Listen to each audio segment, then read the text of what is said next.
it's a goal. Who got the assist? Who got the assist?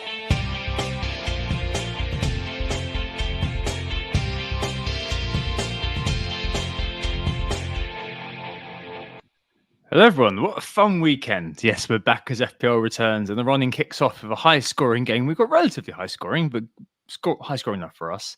And we're here to reflect on how our shiny new teams performed post wildcard as we begin to implement our planning. I'm sure you all will as well, and hopefully break towards top 100k at least. Yes, Sam, I'm embracing optimism for once. It's all good, it's all shiny, it's all fantastic.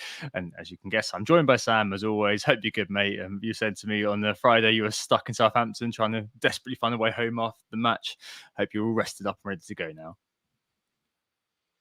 Yeah, all good. I mean, being stuck at Southampton train station for about 2 hours wasn't ideal, but it did sober me up enough to get home and have a good night's sleep without a hangover the next day. So woke up on Saturday feeling fresh, and it's been a good weekend. Obviously, we'll go into our wildcards in just a moment's time, but I think we're both in a pretty good mood right now.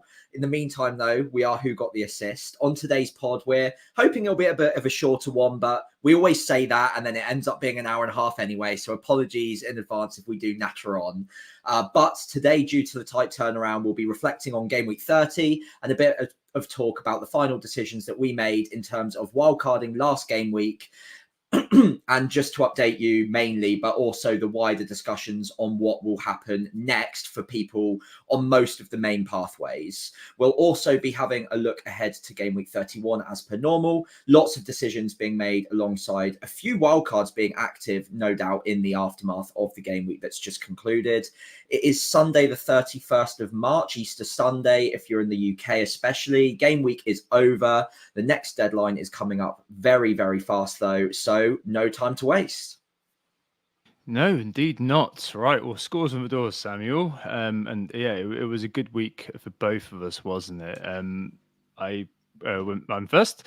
So yeah, 73 all out for me, up from 265k to 165k, which is obviously very positive. Yeah, just generally a very strong wildcard week. It's always what you want, isn't it? Just to have that hefty green arrow. I think it's 26%. Sorry, it was 225k up to 165k. But yeah, hefty green arrow, 27%. Key performers being Sonny, captain, last minute sort of goal. I was driving back, Sam, from my mum's house, and I saw that a few texts came in from you that I saw on the dashboard of my car, and I thought, right, that's either a song goal or that's a red card or a missed penalty. So it's just kind of like, it was Schrodinger's cat until I got back. Things have happened. Yeah, I'm not going to read my text until I got home. I just saw Son with the raised hands, and I was just like, yes, get in. And then I had to go and get the baby and bring her in as well before it. But yeah, I was very happy with that. I was 50-50 between Son and Salah. So, the whole shebang the last few weeks has been about getting Salah this week and captaining him. I was 50 between those two, and decided to go Son in the end just because Richarlison, his fitness wasn't kind of before the game week entirely clear, and I thought, if there's a good chance that Son's going to play centre forward, let's just go with that. Luton's XGC, as you spoke about 2 weeks ago now, 2 pods ago at least, is the worst in the league, so that's definitely worth a bang on, which is absolutely good. I was very happy to kind of win out on that. I think it's like a six point difference depending on who you captains. I'm happy with that. I didn't consider Palmer for the captaincy, but obviously he was the best captain. But the big story for both of us really wildcarding this week was Isaac, with 15 points, 2 penalties and the assist. Absolutely brilliant. It set the tone really for the weekend with the penalty score within, it was like kind of 5 or 6 minutes, wasn't it, of the Newcastle game, and that kind of set us kind of on the road. Maybe, and we'll talk about this in a minute, maybe double Chelsea defence was a bit of a mistake, but luckily, we're not going to hopefully need to worry about Gusto for too much over the next kind of couple of weeks, at least, with Gabriel able to step in. A couple of injuries already. So Lascelles, who we both have on our wildcards, has been ruled out for the rest of the season. So cheap 3.9 million defender. Ooh, we need to work that one out, especially with not very much in the bank. I mean, these are small byproducts. I'm really happy. And ultimately, we dodged it. Watkins going off at half time, he was the main kind of rank threat. I know Slanky scored, but he got yellow card too. But yeah, Watkins going off at half time in the Aston Villa game. I'm really sorry if you don't own Watkins and we're relying on him this week. For us, who have just wildcarded and had sold Watkins, that was a proper fist pump moment, I'm afraid. Not that we're celebrating injuries, but I hope he's back soon. I hope he's absolutely fine. But in terms of the FPL game itself, it was a very, very kind of nice, positive sort of variant. So yeah, up to 65k. And I can't be. We've got to be so close now, haven't we? Yeah, absolutely. It's always invigorating when you have a good week after wildcard. It kind of puts you in a good mind frame for the rest of the season. Obviously, we've got 8 great game weeks to go. We're in a stronger position now. I'll move across to my team, just ever so slightly ahead of you. I think there must be only like 5 or 6 points in it between us. It's still quite tight in and around these ranks. I got 73 points on wildcard as well. I think we only had 2 differences in our starting 11 that I can work out, which would be Saka and Darwin for me versus your Foden and Maddison. So you're Porro and Udogi matched each other. Oh yeah, Porro, Udogi. Yeah, good shout. Obviously didn't make much difference this week. We returned 3 for the midfielder, Saka versus Foden. Darwin versus Maddison was 2 each, as was Porro versus Udogi. So 73 points apiece. I'm up to 137 or 138k now anyway. So starting to get closer to 100k, which is where I'd be happy enough. I would like to push beyond that, obviously, but it's a good start. Couple of chips left to play, and barring the Lascelles injury in particular, I feel like it's set up quite nicely for the back few weeks. Obviously, we'll be going into Lascelles and potentially Gusto's injury later on, although it feels like Gusto's probably isn't as much of a big deal as things stand. Obviously, breaking news could come out whilst we're podding that he's out for 3 years or something, but it doesn't look quite as bad as Lascelles is. But yeah, overall, very, very happy. Vindicated, obviously, to have hit the button. And Captain Son, just like you, as soon as I saw Richarlison was a doubt, Son through the centre against Luton. He had plenty of chances. He could have had more, as could Salah, by the way. But yeah, very happy overall. And move on to game week 31, I guess. Yeah, good stuff. I mean, I think you sent me, didn't you, the video of him hitting one post and hitting the other post, and it's just like, oh, it could have been so much better, but it is what it is. I mean, yeah. I was called Salah at least, and could have matched Palmer. But yeah, I mean, we'll take it. Did you try a fantasy challenge, by the way? I think I kind of made a cursory effort, but I think it might be one that I'll devote more attention to next season once they finessed it a little bit. I don't know. Exactly the same. I think I logged in once, set it up, didn't look at it again, and I ended up with Richarlison in my starting 11 and didn't mess with it after that. So that's how little attention I paid to it. But yeah, like you, it's a bit of fun. I'm happy enough to play it week in, week out, just on the side for 5 minutes a week at the moment, see how it goes. And then next year, if it becomes more of a serious thing, then who knows? Maybe we even dedicate more time to it. But for the time being, more than happy with the game we've got. And 5 minutes on the side, just setting up a bit of fun. No harm done, really. So I'm enjoying the fact that they're at least trying new things and not messing with the fundamental game that we love to start with. And then hopefully when they finesse things a bit, then maybe we get some shiny new things in FPL as well eventually. Yeah, let's hope for that indeed. All right. So the first thing to talk about this week before we get on to kind of the week ahead, as said, we're just going to aim for a shorts pod this week, is just addressing where we are really with everything in terms of the strategic side of what's going to happen for the rest of the season. So we both wildcarded. I was a little bit kind of 50-50 last week, whereas you were kind of 80-20 towards doing it. Thought about it for a while, and I eventually did it as well. Won't spend too long here because we know someone interested, but for those who we both think it's worth reflecting on. It's kind of a post-decision wash-up. It's a bit of a horrible kind of sort of corporate term, but after the meeting, you go and have a wash-up meeting sometimes to talk informally about what happened in that meeting or what you decided to do. So last week, it was kind of more of a, yeah, as I mentioned, not really too sure. Whereas for you were kind of mostly set on pressing the button. I was between kind of that bench boost 34 idea and kind of the bench boost 37 idea, which I eventually went with. The free hit obviously coming in 34 rather than 37. And yeah, I suppose the end of the season is always kind of this time really where you kind of, I guess you need to plan a lot more, don't you, Sam? And yeah, I suppose you were always kind of quite set on going with what you went with. And it wasn't very long, was it, after the pod that you kind of pressed the button eventually? Yeah, as soon as I had a bit of time to sit down and really map out the fixtures properly over a couple of hours, it became pretty obvious to me that my team was in no fit state really, compared to what I could make it. And whilst there is a long time between the bench boost in 37 and wildcarding now, I felt that looking at the team that I could create, there was enough upside between now and then to gain me points in the meantime. And if it needed an extra hit down the line, I would have hopefully regained that in the time before that, in the difference between the team I had and the team I could get to in the period, mainly between 30 and 33. That was the key area I wanted to make sure I was going to find upside, because otherwise I could have done much like what I would have done on the other strategy, which is free hit even in 34 and then wildcarded straight out of it in 35 into a bench boost in 37. But I just didn't feel like I was happy with my team for the next 3 weeks regardless. And this wildcard team ideally didn't even have any transfers to make for a couple of weeks. Obviously injuries will come into it and rotation will hit, so it's nice to have those transfers spare, because undoubtedly I will need them. But that was another swinging factor, knowing that I had a bit of a comfort blanket in a couple of spare transfers, that when lightning does inevitably strike on my team, which it already has with Lascelles, I do have transfers ready to use to sort me out for game week 37.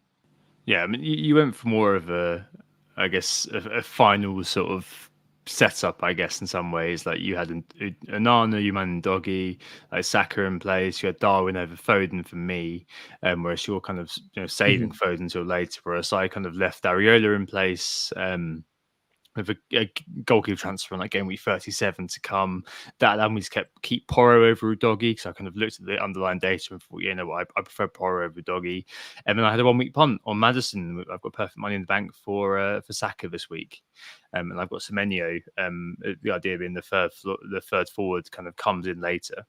Rather than the way you've done it, although you've got Garnacho, so maybe you won't want to mess with that too much anyway. Maybe kind of Saka or Salah becomes kind of a cheaper player to allow you to have your sort of third forward. And it's always interesting, isn't it? Kind of different ways of kind of setting it up. But yeah, I mean, ultimately, I was looking at it for a little while. There was kind of a couple of days where I was like, you know what, I'm pretty happy with kind of the bench boost 34 idea. And because the more I looked at it, especially when you look at, and there's something as well, if you're kind of thinking of wildcarding now into game week 34 bench boost, the one thing that I would advise you to do is try to figure out how you transition from a game week 34 bench boost into the 36 and 37 doubles. Like, it's just impossible, honestly, especially if you kind of consider that everybody else on the bench boost 37 strategy are going to have 6 players, assuming that Spurs and Chelsea double in 36. Like, it's just impossible to do it properly, unfortunately. And that kind of was the swinger that, yeah, maybe I'd have won, scored a few more points in 34, but I'd have lost those gains straight away in 36 and 37, where I'd been taking hits. I think it's like kind of a -8, because you obviously don't want the Spurs players in 34 for bench boosting then. So you got to kind of get 2 or 3 in, and Son is such a high price as well now. So if I'd have sold him, I'd be buying it back like 10.x. It's just been impossible, basically, and that was like the main swinger for me, really, unfortunately. If that double wasn't kind of the rogue double and didn't exist, then I probably would have done the bench boost 34. It was just that kind of little thing there, which meant that it wasn't worth it. And then the bench boost kind of 37, James Planet FPL was saying the one kind of key thing which kind of commends it is that the majority of the teams who are involved with that aren't in Europe, apart from Man City. And that, again, is really important, because normally you do have kind of spates of rotation around that time frame. But if those teams aren't in Europe, then the full focus is going to be on the league, no matter what their kind of focus is when it comes to that point. So it's not going to be the players are knackered from anything other than playing in the league. So I think it was okay. It kind of felt like the right thing to do, unfortunately. And so that's kind of where I am. And yeah, got a good start this week. So yeah, what are you going to do? What are you going to say? But that sets us up, Sam, in kind of opposition to the mainstream. And the mainstream, as you kind of gave voice to a second ago, are going to be looking to wildcard in 35 and bench boost in 37. So there's going to be a short period now between 31 and 34. I'm guessing those are 35 wildcards are going to kind of start to kind of be very similar to our teams. Part of the reason I wildcarded, by the way, is just because the team was unaffordable, and it's completely unaffordable now if I was going to wildcard. So 2 days ago it wasn't, and that kind of again was a bit of a clincher. But I mean, Yeah. what are the key sort of dangers do you think that, you know, the key opportunities for those who haven't wildcarded yet versus sort of the key dangers or threats that we face, depending on what's going on the screen, if you're watching on YouTube as well, is the kind of the hub fixture ticker. Other fixture tickers are available, which just shows kind of the different fixtures which are out there for different teams, and we'll go through a few of these teams in a minute. But what do you think those few kind of threats are for us? Yeah, so the key one that they'll have in their pocket is information that we don't have. So they'll be able to wildcard fresh out of 34 with only a couple of weeks before 37 anyway, with a lot more information on rotation and, importantly, as we've already seen, injuries as well. So they'll be able to wildcard from a position of strength and probably optimize much better than we can without needing to take as many hits. That being said, I think the period now between 30 and 33, so obviously we've already had 30, but now it's the next 3 game weeks. That's an area where we would hope to take advantage, because we'll be able to go on the attack a little bit between 31 and 33. Also making sure that we're also set up for 37. So that is a drawback, but they will probably be wanting to dead end into 34. So all of their transfers now are going to be dedicated to teams that have to double in 34, or at least have a very, very good single game week fixture. Whereas we are both obviously looking to free hit that week. So we can avoid that and look at players with a slightly longer term horizon, and also attack in the short term too. So there is a give and take. I think ideally information is key here. So if you're wildcarding in 35, you're going to have that as a massive advantage. But injuries can still crop up between 35 and 37. So it's definitely not the be all and end all. And as you said, obviously things become less and less affordable as the season goes on. And some of the picks that hopefully we've brought in now will be less affordable by 35, and we'll have got them in before the price rises. So yeah, it's a give and take. No one knows which way is going to be the optimal way to play it at the moment, but 35 wildcarders certainly shouldn't be worried right now. They will have an opportunity to go on the offensive and have much more information than we will. Definitely. The big difference this week, I think, does boil down to Isaac, to be honest. I mean, there was obviously, for example, Connor Bradley getting the 4 points, the 2 bonus out of nowhere, basically. But I mean, that sort of thing is kind of by the by. It is kind of one big performance which really has helped us a lot and provided a bit of a bulwark against Ollie Watkins, which has been very nice. I suspect that bulwark is now slightly diluted. I'm sure, but those people are now swapping Watkins for Isaac. But I was talking him up for the last few weeks, so I was very happy to see him return. And there's a few other things, that if you are kind of on the route to 34, going to be huge opportunities for you over likes of us. So you're going to have Bournemouth defenders, and you're likely to have Bournemouth attacker, because I don't think there's much point in us having a Bournemouth attacker. Some people who are wildcarding 31 may kind of opt for Solanke, for price reasons or whatever, and the 3-4-3 may have Haaland, Solanke, Isaac, but that in itself is a difference. Bournemouth defence is a difference. A good fixture against Crystal Palace coming up in 31. Luton in 32. They always score. And then Man United at home in 33. And you've also got the probable double Arsenal defence. You're probably going to be looking to triple up on Liverpool at some point soon, especially maybe even ahead of this the Sheffield United game. And I don't know triple Liverpool. I know you do, Sam, but it may not quite have worked for a lot of people to kind of go that way, especially if you're wildcarding now. So there are going to be differences that are going to be exploitable. That's for sure. And I don't know. I suppose that the likes of Son, likes of Palmer, I suppose most people are going to go towards Salah now. For me, it's kind of having the power 5, I guess, in midfield. So Foden, Saka, Palmer, Salah, Son was very attractive alongside having Haaland, and then the other striker being who he was. But I'm sure most people can get there with transfers pretty easily. I know a lot of people rolled this week, for example.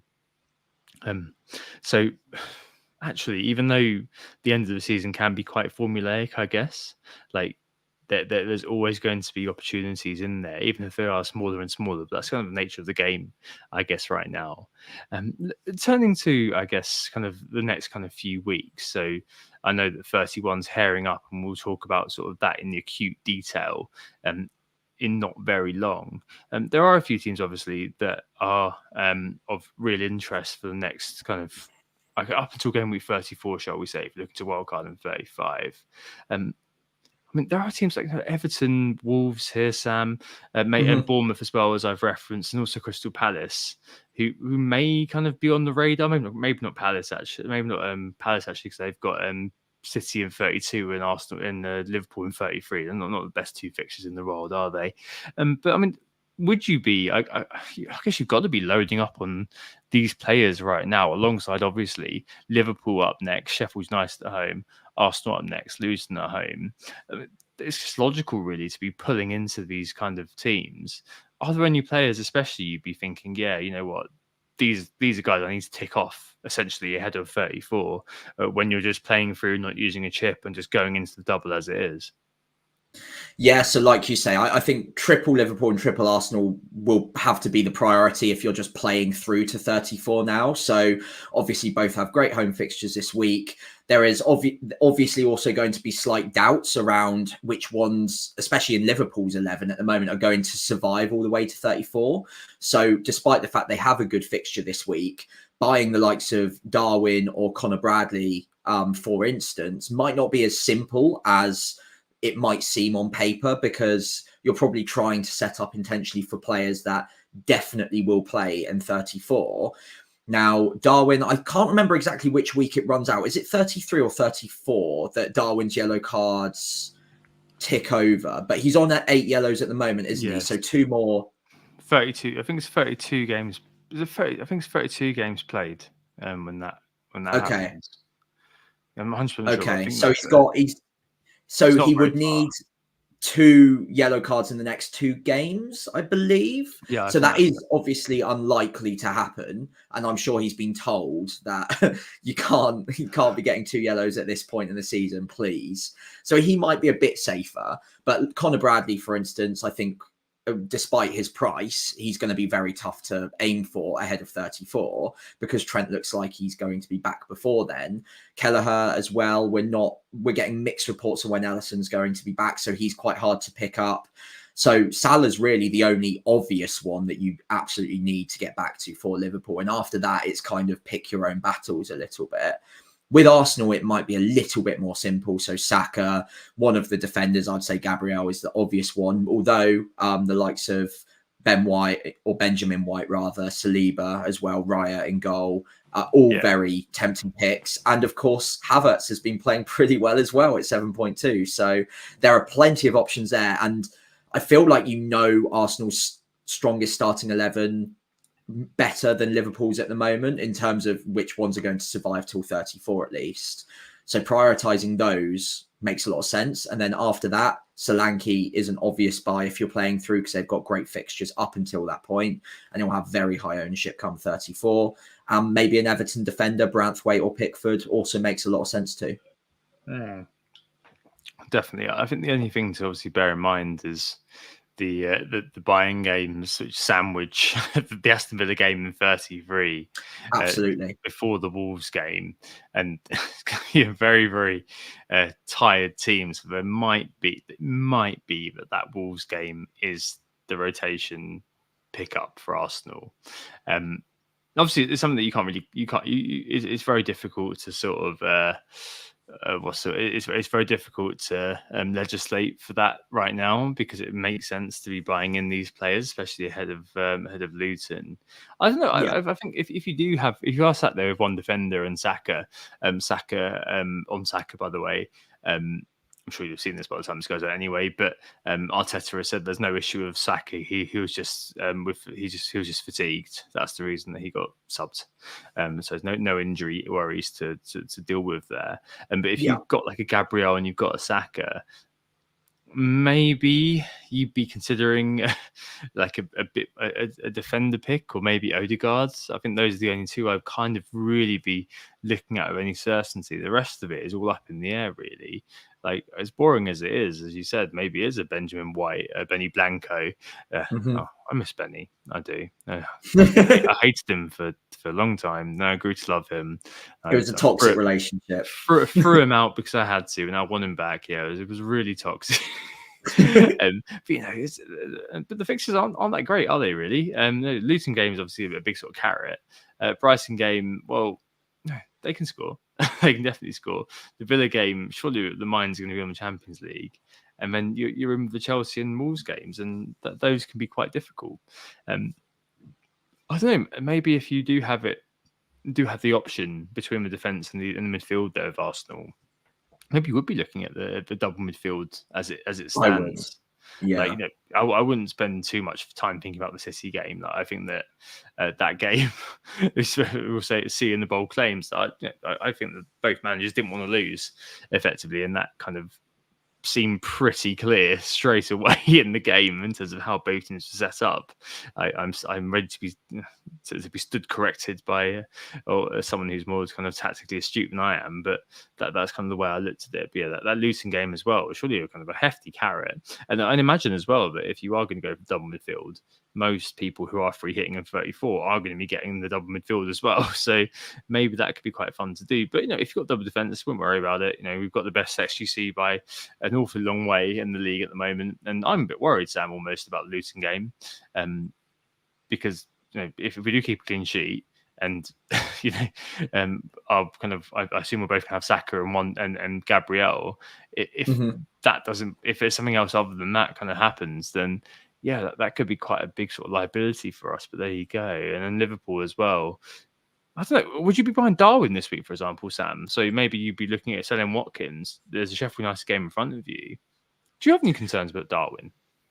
It's a difficult one. So there are different ways to interpret what I saw today, but I thought he looked really good. He didn't really get a sniff in front of goal, but his pressing from the front was brilliant. We know Klopp loves that. And his positional awareness seems to be getting much better as well. So I personally think he was taken off a slight tad earlier. I think it was around 80 minutes.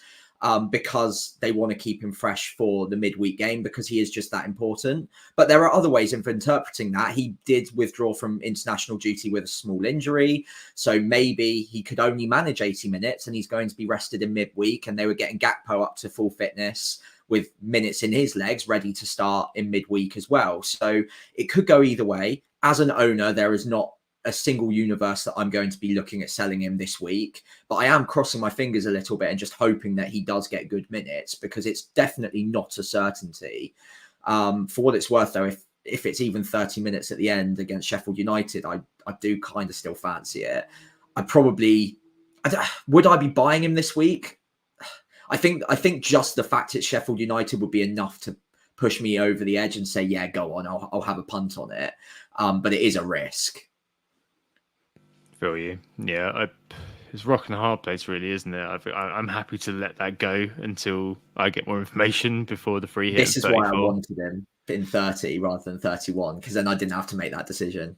Fair. No, I won't be looking at it until 34. I'm happy with the 352, but that's by the by. And if you're wildcarding now, I suppose that again, there's a similar question. You're dealing with kind of the issues that Sam raised there, and there are a couple of other teams, Sam, as well.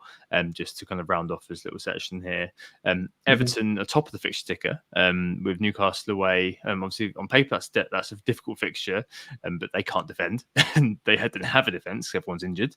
Burnley at home in 32, Chelsea away in 33, and then the double game week. Both games at home, and that Forest game, that's the PSR derby, and then Liverpool, and then you've got Wolves on the other hand as well.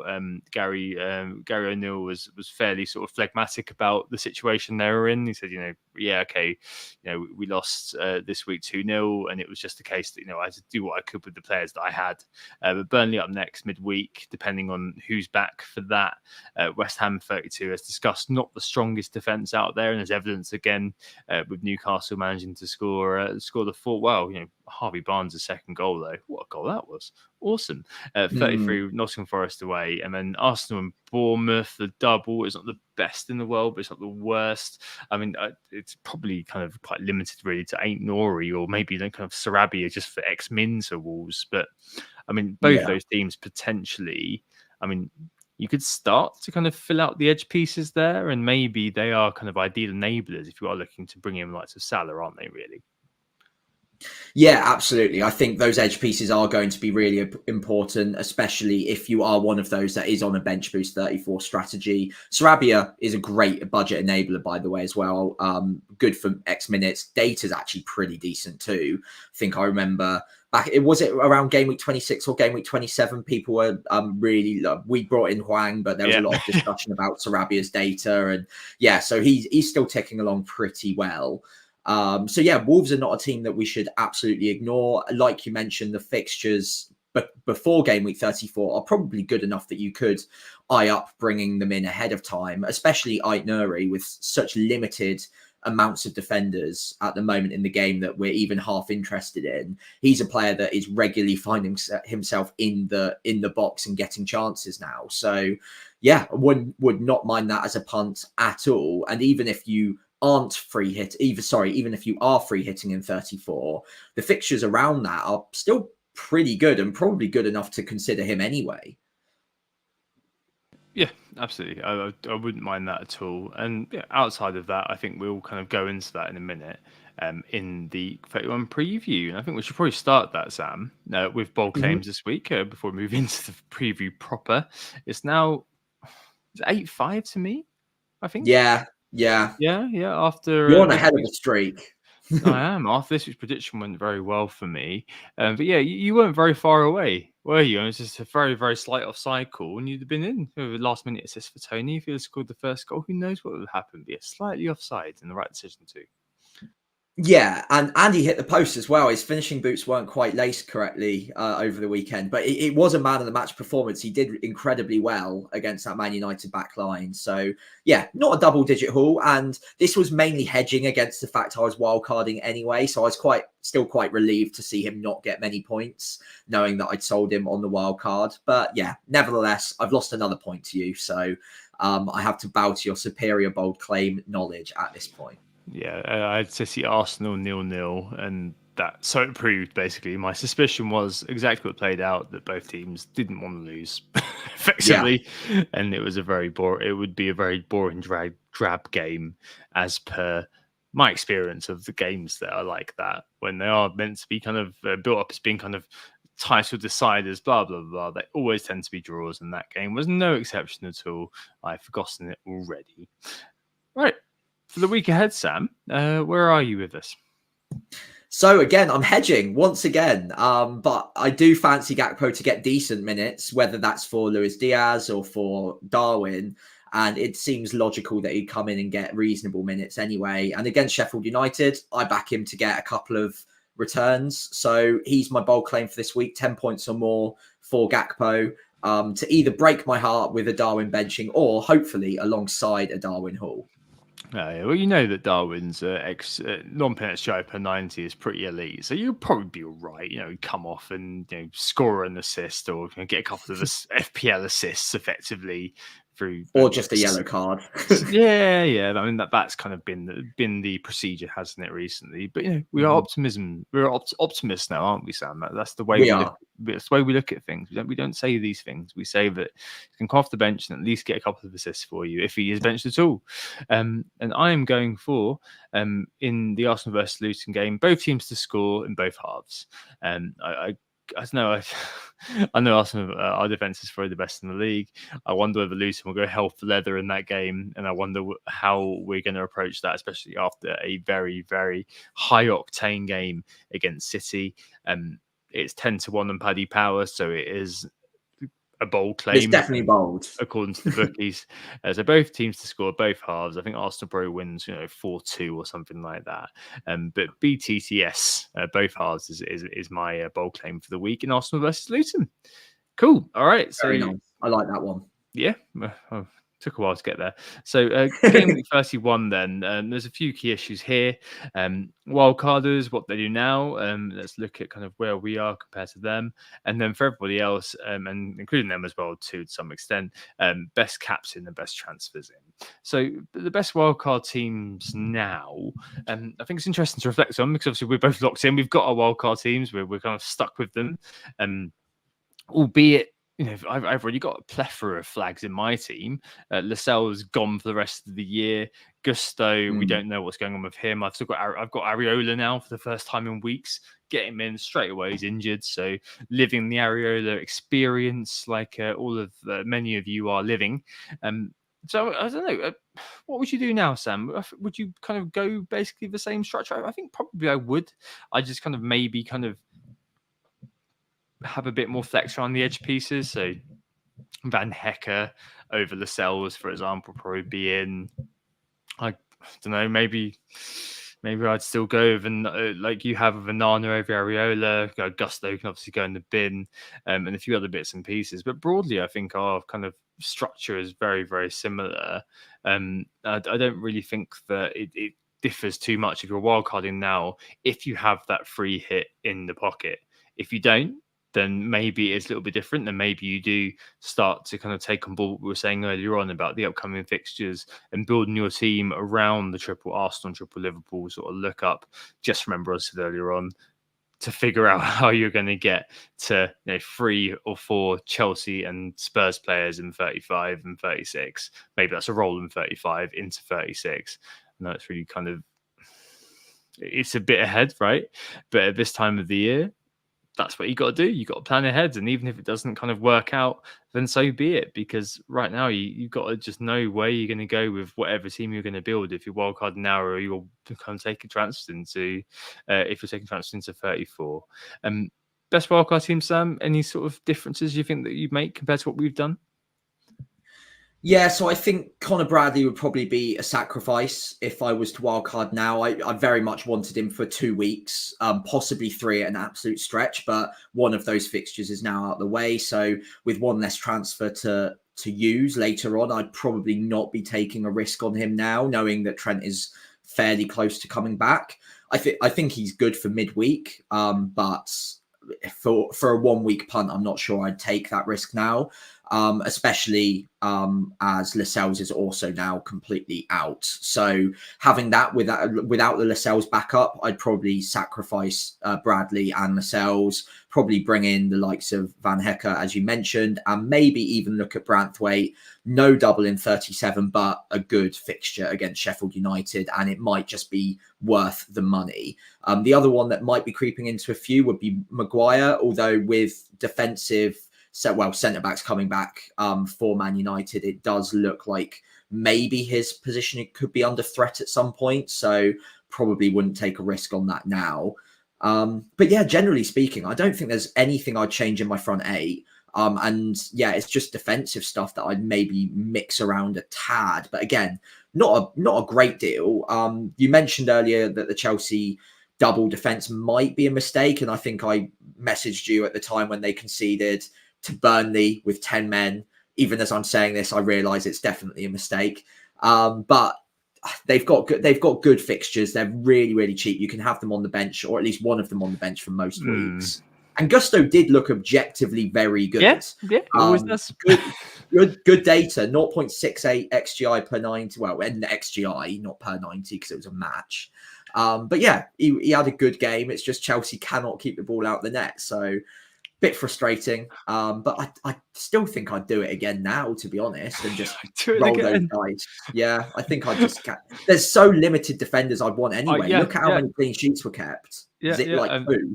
I mean, you've been saying for weeks, haven't you? Just when we get to wildcard, sack off the defense entirely. And literally. It certainly would be the way I'd go, unless I was kind of concerned about bench boosting in 34. Because then obviously you're looking at Gabriel, White, and probably Van Dijk. Other than that, screw it. Like, what's the point? You might as well just kind of decimate it entirely. Maybe obviously have a Gabriel for this week, and I think we're both looking to sell him, aren't we, in 33? So, I Around mean, then, yeah. it is kind of what it is, and just decimate it. Go old school, go 2016 style, and just have all guns blazing in the attack. It'd be a 3-4-3 or a 3-5-2. I mean, I think I'm a free. I was a big fan of the 3-5-2 just because I love that power 5 midfield, right? But that's predicated on me not having sold Foden, so I've had him for quite cheap. He's obviously not really performed for a little while, so that may be different going forward. But at the moment, I'm quite happy to have him in, but I can completely understand whether if you want to go for the 3-4-3 and have Isaac, Haaland, and Darwin in place. Yeah, I'm absolutely fine with that. And I think, yeah, it'd be very similar to us now. And I think that, just make sure that you kind of have a think about that 36 and what you're going to do, how you're going to look at it. If you're going for the 34, think about that 36. And otherwise, if you're not wildcarding now, I think you're probably okay. As I mentioned earlier on, you're probably golden, really, because you're just working towards that 34. That's to worry about. Teams like Newcastle don't really have to worry about teams like City or whatever. If you don't have Foden, just don't worry about it. I know the fixtures are pretty good for City, but you can probably do enough in this place to kind of make it work. Just make sure you've got a kind of an exit plan from the Spurs players going forward. Captain this week, Sam. It's going to be Mo Salah, isn't it? I really can't see any kind of real temptation elsewhere. I mean, I know that West Ham, for example, have a terrible defence, and maybe looking at Son. Palmer's got Man United at home, so there's definitely kind of expanse there. And Haaland against Villa, but he's at home. But yeah, I mean, I don't think I'm really going to be going there. So I think it's going to all be about Salah, unless you're kind of really kind of a glutton for punishment and you're looking at Darwin captain or something like that. I mean, that would be a lot of fun, but no, too rich for my blood.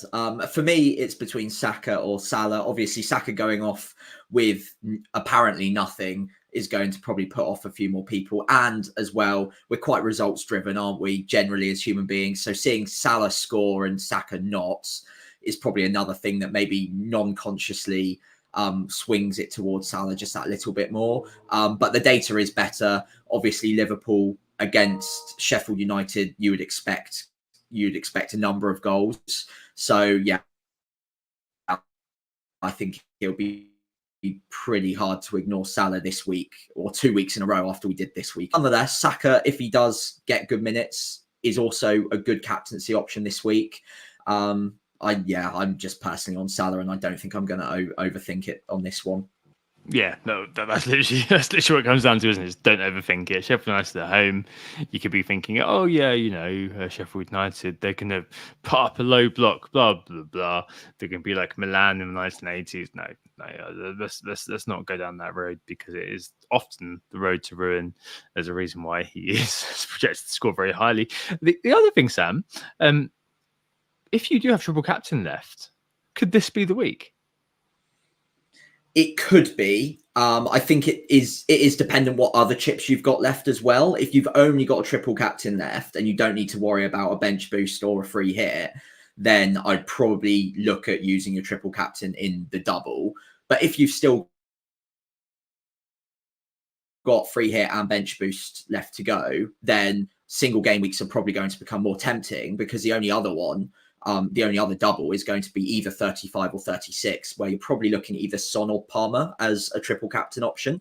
Whereas if you've got 34 or 37 open to you because you're not using a different chip those weeks, then you've got a double game week Salah away at Fulham and Everton in 34, or potentially Haaland in 37, or a couple of other peripheral options in those weeks as well. So yeah, I think if you've got all of your chips left, or two bench boost free hit left as well, then a single game week probably comes into it. And don't really mind Sheffield United at home for Salah at all as an option. It seems pretty reasonable and about as good as a single game week could be. So yeah, it makes a lot of sense. Right, fair play. All right, so best transfers in across the positions. I think we've kind of already kind of started to put this thread a little bit. So defense loading up on Arsenal and Liverpool. I think Benny Blanco is the one who was bringing in. He had the price rise the other day, Sam. So I was a trailblazer there. They've now kind of, started the movement. Got out the driving seat. Other people have quite a few transfers in for the ex Tom FC man, 55k now. Van Dijk as well being brought in by managers, and Nori as well on the list. I suppose a lot of it's situational, really. Lots of Walker being sold, lots of Cash who picks up an injury, playing for Poland being sold, and lots of Doughty, Trippier, all of these kind of guys being kind of turfed out. I think that makes a lot of sense, doesn't it? I mean, for us, it's kind of a source of worry potentially next week. I mean, I think probably we'll have Gabriel, and if my bold claim comes to pass, then I think it'll probably be all right. Like I don't know, I can see Luton scoring. To be honest, I don't see that as being kind of a gimme clean sheet for Arsenal by any means. But if it does happen, then fair play. And we've got kind of I don't think people are going to be doubling up Liverpool defence. So we've got Bradley. I think we're probably okay there. There's no kind of real standout defenders, are there? But Ben White, the highest scoring defender in the game at the moment. Saliba with the 1 bonus point tonight, coming up behind him very, very slightly. It's just kind of 5 or 6 points in it, something like that. That has to be the way to go, doesn't it, really? Yeah, I think especially if you're not free hitting in 34, Arsenal defense does make a lot of sense this week. They are getting a little bit more expensive, but I still think they're probably decent value for money. For what it's worth, though, I think we touched on it a little bit earlier, but later on, they've got some fixtures I'd expect them to win, but fixtures I'd also expect them to concede in more often than not. So I don't know how long you'd want double defense for, but they are the best defense in the league by quite a long way. So they could keep a clean sheet against anyone, as we saw today as well. So yeah, good, sensible transfers in, especially if it's Gabriel as one of the cheaper of the entry routes to the Arsenal defense. Does make a lot of sense. Virgil van Dijk's a weird one. I don't know if I'd be going there personally. It's X-Men's, isn't it? That's the reality. Like, that he's going to play for the next few weeks. Every game. True. It doesn't matter. And that's the reason why people are going there, I think.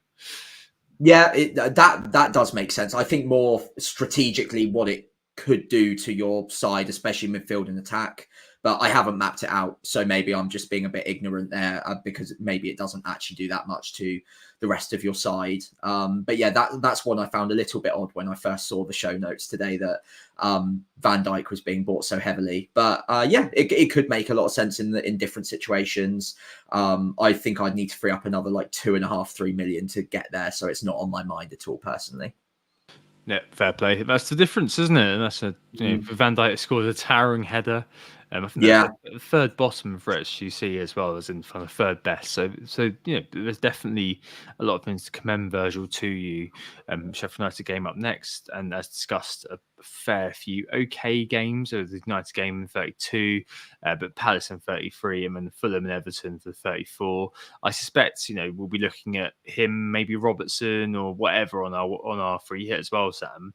And it may well be that Van Dijk ends up getting on for our wildcard for our free hits too, just because you'd be looking at X bullet header, really. Yeah, that's probably going to free hit's fine. I would definitely consider him on a free hit. But yeah, just mainly because I'm not going to be using all my money that week. If he was the same price as the other defenders, then yeah, he'd be straight in already.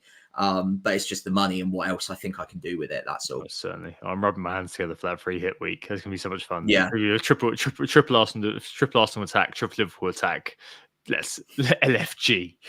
As a midfield, Sam, I was surprised to see loads of people buying in Son. I think that's gonna be people who haven't got the memo, I'd imagine. It's not loads of transfers yet, but 28,000 transfers in, which makes him the third most bought midfielder this week. That's got to be people who haven't got the memo. He's done a goal. Fine. And yeah, I've still got him. You still got him. We're free hitting. And even if you bought him this week, just gone. I mean, it's still West Ham who are a terrible defence, Nottingham Forest are a terrible defence, and Newcastle are a terrible defence next 3. So fair play. I understand that entirely. And it's the usual suspects. It's Salah, it's Palmer, and also it's Foden as well. He's the 4th most bought midfielder in this week. I don't really understand Foden, but the rest of them just shaping up, aren't they? As we've sort of covered already. Oh, it's also formulaic now. I mean, I was very excited a little while ago, saying, you know what, it's also exciting. People can kind of follow sort of slightly different ways to do it, but at the moment, it is quite straightforward. I feel like as we kind of funnel towards that 34 or funnel towards that kind of eventual kind of 37 bench boost in a lot of ways. Yeah, agreed. And I think especially in the midfield, that's where the least flexibility is in transfers at the moment. There are, like you mentioned, a pretty clear power 5, and you are the owner of 4 of those 5. I think you'll be the owner of all 5 of them come game week 31. I'll have 4 of them. I think most people will have at least 3. So it makes sense that these players are being bought. I think Son, yeah, maybe some people have missed the memo of 34, but if you're planning to free hit, then you're not worried about that at all, and you're buying him anyway. Although I'd probably wonder why you didn't already have him, because he's been brilliant. But again, it's situation dependent. And then, yeah, Palmer, Salah makes a lot of sense for many, many reasons. Foden, maybe there's an element of you look at the top scoring midfielders as well. He's right up there. He's got good data. They've got good fixtures for the next 3 weeks. Maybe you're not thinking, you're planning too far ahead. Yes, he's blanked today, been taken off on 60-ish minutes, but maybe that, again, a bit like Darwin earlier, that maybe that just locks him in that little bit more for midweek. And against Villa, I back him to do pretty well. And then I think Luton's on the horizon. Is it 33 they've got Luton, or is it 32? 33, so, yeah, 32 is Palace, yeah. Okay, so yeah, good, decent fixtures up until the free hit, or up until, the 34 double. And again, if you're free hitting in 34, then perfect, because you've got him for good fixtures up until then, and then you've got him for the double in 37 as well. So yeah, I think the Power 5 are that for a reason. They are all standout, quite clear picks with good underlying data. Many of them, other than Foden, are also on penalties as well. So yeah, tick a lot of boxes. It will be said, obviously, that it was due to pricing why you can now afford this. But let's not forget, every year this happens where you've got a Power 5 midfield or something like that. It always kind of works out that there's a certain kind of combination of players that you just buy that over the course of the year have proven themselves to be incredibly consistent. And, Palmer, let's not forget, his price being so ludicrously low at the start of the year, which you can't blame FPL for. Let's be fair. Who'd heard of Cole Palmer really before last year, apart from a really nice goal at the end of last season? And no one expected him to be this. That's the thing. And he's unlocked everything. Like, having Cole Palmer just means that you can afford pretty much all of those other midfielders we've been harping on about. So yeah, that's what's made this all so accessible. That's it. And for Cole Palmer, Reed, Josh King from years gone by, honestly, it's just that sort of player where it is what it is, and you just kind of take it with both hands, and kind of just let it sort of work. And for me, it was kind of not owning Saka this week. It was just because I kind of had a 1 week punt on a player who's playing Luton, and next week he moves on to another player who's playing Luton. So it made a lot of sense. And you can do things like that especially if you're building towards kind of an eventual wild card. And I think maybe game week 33 is a good example of that, for example. So Brentford that week are at home Sheffield United. So maybe that would be the week that you kind of, if you've got kind of a spare transfer knocking around, you just kind of pile into an Mbumo, or maybe even get a Tony in, thinking, you get some information on a Darwin, and then you kind of swap them over potentially for the double. And maybe that's something you can start looking at now. Honestly, I mean, this week coming, it's midweek, so it's a little bit tricky. Burnley, obviously, going to be targeting a few of the key teams out there. So, Burnley are playing Wolves, and maybe you probably wouldn't be looking at any Wolves players as it stands. Arsenal-wise, as discussed, maybe you'll be looking at Odegaard, maybe looking at Havertz, for that game potentially. and Liverpool playing Sheffield United. Yeah, I mean, Sam's given his backing to Gakpo, so maybe that could be you just taking the pricey advice. Is the price the price is right? Are you definitely going to be backing that up? I mean, yeah, if you do I'm that, not. let us know. Why not? If you've got 2 free transfers right now and you just think, you know what, I've got a forward spot to play with, Watkins. Who knows what's going to happen with him? I'm going to move him on. I need to plug that gap this week. Yeah, someone like that. Absolutely, why not? To be honest, because you can have a lot of fun with it at the moment. To be honest, I really think you can, and I'll be looking at that. Well, actually, I won't be looking at that anymore because my transfers are all kind of planned in, which is kind of fun and kind of not too. But yeah, there we go. And we haven't bored anyone with our kind of list of transfers going forward, but both of us have got very, very full FPL.team drafts hanging around. And finally, forwards this week, Sam. It's no surprise to either of us. We backed him to the hilt. Spoke about him for weeks on end. Alexander Isak, already up 0.1 from 5% EO, whatever it was last week. He's now owned by 14%, up to 7.6 million, 100,000 transfers in for Isak, the Swedish legend, the heir to Ibrahimovic. I mean, yeah, great. I love the guy. Without Mr. Gordon, maybe there's some questions about him. Maybe we'll be looking at Darwin or your man Muniz. Good fixture against Nottingham Forest coming up, and then the gruesome twosome Newcastle and West Ham for the next 2 for Fulham. Not quite on the beach yet, as shown by their stirring comeback in Sheffield United. Although maybe that's just kind of trying to save face a little bit. But maybe after they beat West Ham and be all over. But that's very good, especially if you're looking again to buy Salah. Maybe you're getting rid of Watkins for Muniz, and then you're kind of then able to upgrade someone else to Salah. So maybe that makes a lot of sense for you. Quite a few transfers out there, Sam.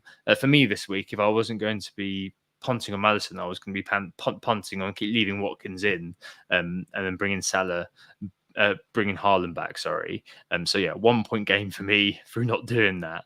But again, it's not kind of replete with loads of different kind of punt options, really, is it? Unless you are, of course, out there buying Gakpo.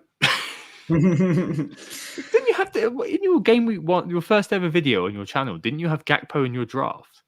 He was my thumbnail of my first ever thumbnail. That's a bit of a pub quiz question in years to come. A very bad pub quiz question, may I add. But before YouTube celebrity FPL Pricey became famous. Yeah, I don't know about that. But yeah, so I did back him at the start of the season. I went off of him very quickly when it became clear he wasn't in their favoured starting 11. But he does have talent. He is a good footballer. I did quite a lot of research on him when Southampton was sniffing around him at the start of last season before Liverpool swooped in and got him. I think in January. Yeah, of course you were. Yeah.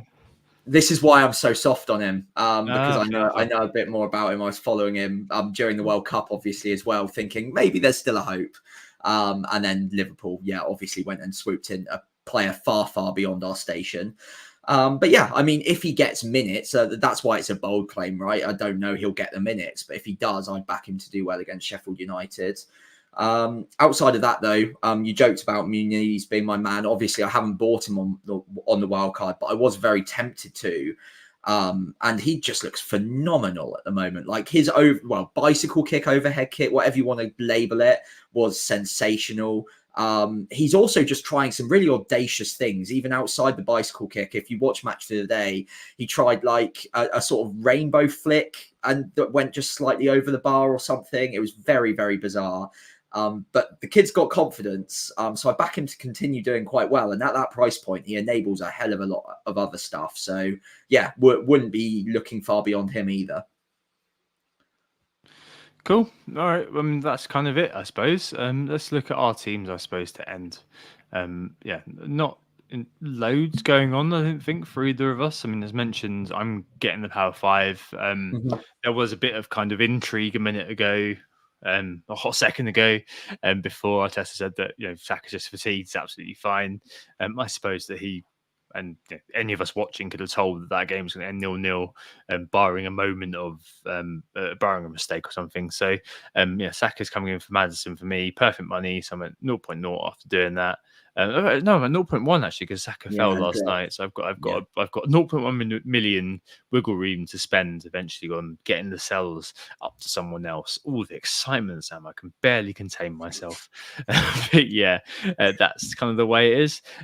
So Petrovic in goal, Bradley, Gabriel, Porro at the back, Foden, Saka, Palmer, Salah, and Son in the power 5. Salah, the captain, and then Haaland and Isaac up front. I'm very, very happy with that team. Who gives a shit about the defense? All about that power 7 at the front. It's brilliant. I really love having it, to be honest with you. Just leave it and love it for the rest of the year. And you're in a very similar situation, aren't you? Apart from owning Foden, but I mean that's by the by. Yeah, so it's Foden versus Darwin really between us this week. So obviously I've got a doggy as well instead of Porro, so that's a slight disadvantage for me, I guess. But yeah, very happy to have Darwin if he does start. Again, fingers crossed on that one. But generally speaking, more than happy to roll the transfer here. Yes, I know Lascelles is out for the season, but I don't have any money in the bank, so I can't do anything about that right now, regardless. So I will be holding on to him for a couple of weeks until I make another transfer, enable some buying power, and probably upgrade him to a Van Hecker or maybe even a Branthwaite, depending on how hot I am on the Everton defence. It's the situation we're in now, isn't it? It's just, as Anthony used to say, rearranging the deck chairs on the Titanic. It's just that. And then by 37, obviously just selling Salah is the thing that we're going to do. And then you've got loads of money. So potentially, Lascelles, he's not needed. I mean, we've got him and Gusto, but we'll make a defensive transfer at some point just to make sure we've got 3, and then you can work all that out later on down the line. It's all good, really, isn't it? So yeah, same as you. I'm not worried at all. Yeah, exactly. And this was half the point of the wild card as well. It was with free transfers in mind. I made sure that I had at least 2 that I had no plan for before we get to 34. And then if injuries do crop up, then I've got time and transfers to react to it. So yeah, it's happened. One of the players is crocked, but I've got time and I've got transfers to deal with it. So fingers crossed that my brain engages at some point in the next week or 2 and I figure out a solution, because I haven't quite yet, but it'll come to me. It'll be fine. Hope people will buy Connor Bradley. That's what I want, because we both got 0.1, get a 0.1 profit. That'd be great. In the hood, then Van Hecker and Dallo, I think, coming for Gabriel, and Lascelles in 33. Beautiful, absolutely perfect. Happy with that setup for going forward, and that's it. I mean, it's not the longest pod in the world, but it is 2 days until next game week, and that's just the way it is right now. Cool. Yeah, absolutely. And it was a short one today, just over an hour though. So hopefully you got something from it. And in the meantime, thank you all so much once again for listening. We'll be back later on in the week to assess the lay of the land after game week 31 ahead of 32. In the meantime, though, we have been Who Got the Assist. You can find us on X at WGTA_FPL and myself on X at FPL Pricey. On Instagram and Threads, it's WGTA.FPL. And again, I'm just FPL Pricey on there. If you did enjoy the pods, if you could follow us on those social channels, that would be greatly appreciated. But also, if you could leave the pod a 5-star rating wherever you're listening to it. And of course, if you're watching along on YouTube, if you could leave a like and subscribe to the channel, that would be very, very helpful for the both of us. Cool. All right. Thanks very much, Sam. We hope you enjoyed the pod. I hope you had a great Easter. FPL now speeds up once more as we hustle towards the business end. We'll be back on Thursday, I believe it is. I think we'll probably be on around sort of half time Liverpool, Sheffield United game, something around that. I'm off for a couple of weeks, but I know you're not. So I think we'll kind of do it kind of fairly early on that day. But either way, we hope it's this to you. We'll speak to you very, very soon. Oh, it's a goal. Who got the assist? Who got the assist?